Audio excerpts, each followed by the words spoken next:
please tell us, from the beginning, what happened in this house tonight? Would anybody like a lemon tart? You would like a lemon tart.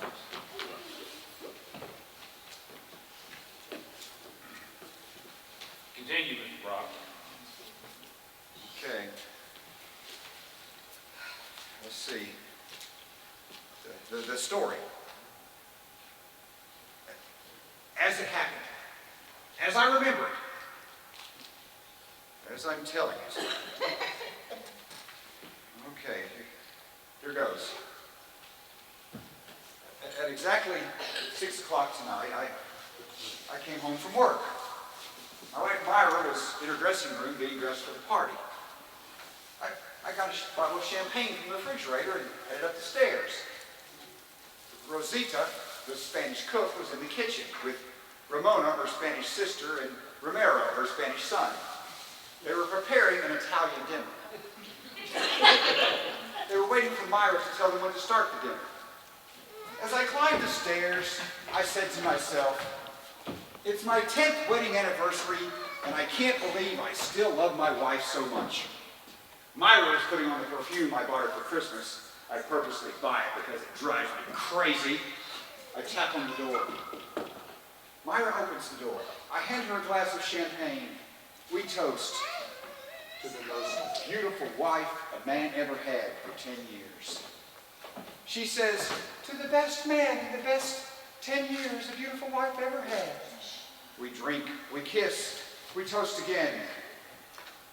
To the loveliest skin on the loveliest body that has never aged a day in 10 wonderful years. She toasts to the gentlest hands that ever stroked the loveliest skin that has never aged in 10 wonderful years. We drink, we kiss, we toast. We drink, we kiss, we toast.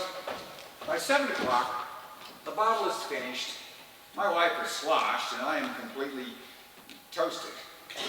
And then I smell the perfume, that perfume that I could never resist.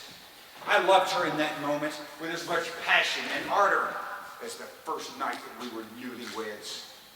I tell you this, not out of embarrassment, but with a pride and joy for a love that grows stronger and more lasting as each new day passes. We lay there, spent, naked in each other's arms,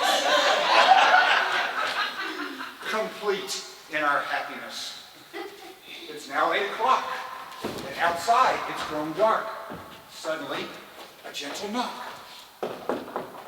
The door opens, and a strange young man looking down on us with a knife in his hand. Myra screams, ah! I jump up and run for the gun in my drawer. Myra grabs a towel to shield herself. I rush back in with the pistol, ready to save my wife's life. The young man says in Spanish, Yo quito se diablo enchilada porque se en quito minuto. But I don't speak Spanish, and I've never seen Rosita's son before.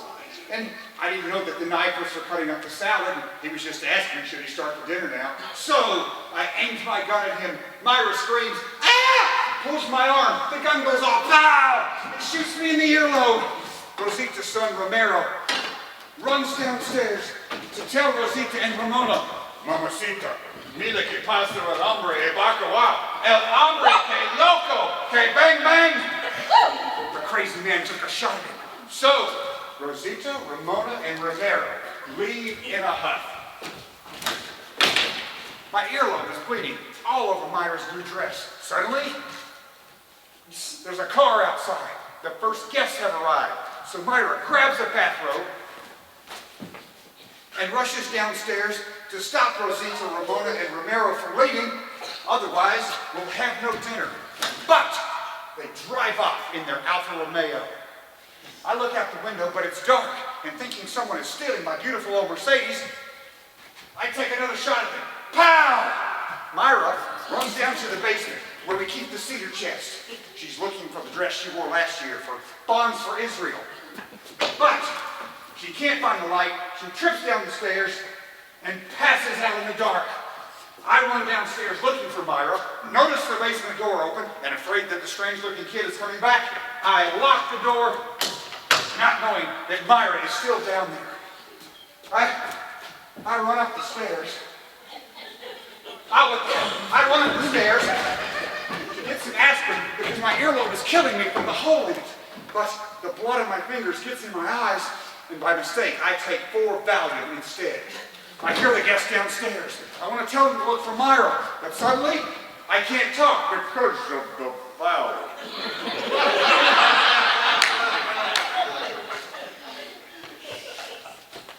I'm bleeding all over the white rug.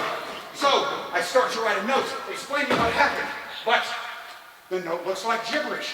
And I'm afraid that they'll think it's a suicide note and call the police. And my friend Glenn Cooper was coming to the party. And it would be very bad for his campaign to get mixed up with a suicide. So, I tear up the note, flush it down the toilet, just as they walk into my room. They're yelling, "What happened? What happened?" And before I could tell them what happened, I passed out on the bed. And that's the whole damn story, as sure as my name is Charlie Brock.